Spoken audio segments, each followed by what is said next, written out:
जगतसिंहपुर जिलार अधिष्ठात्री देवी माँ सारला पीठर आरंभ होइछि पार्वण पूजा। दैनंदिन एठाकू हजार हजार श्रद्धालुं समागम होता है। तेबे माँ निकटने होता नीति को नहीं बड़ बयान रखिंट मंदिर बड़ पंडा। माँ नीति व्यवहृत होता घी अति निम्नमानर बोली से अभियोग कर मंदिर कर्तृपक्ष ए घी ओम्फेड्रु आणुवा कथा बड़ पंडा को कही बेले तार क्वालिटी ठीक नुहे एवं अति निम्नमानर बोली अभियोग कर बड़ पंडा।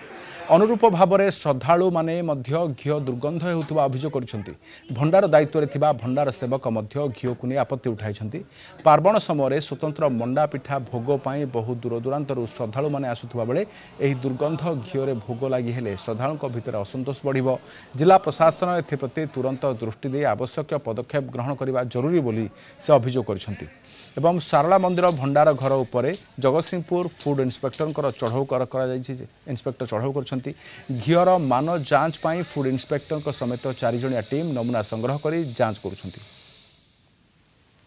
आमर जो साधारणतः मंदिर को 28 टीण आमर आमफेड घी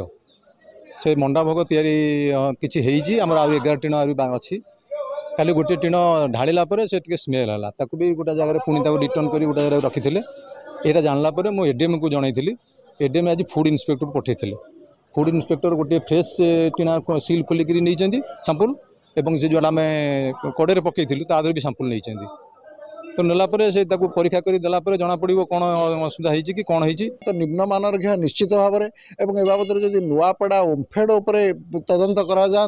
गोटे बड़ स्काम बोधे पदा को आसी पारंता बोलिक आम अनुमान करूँ आदि मंदिर तादेह तो ओम्फेड स्टाम्प बाची लोक तो सबुठ रिलाय करेंगे निर्भर करेंगे ओम्फेड उपर सरकारी संस्था से जदि किसी हुए ताले से किए दायी हम।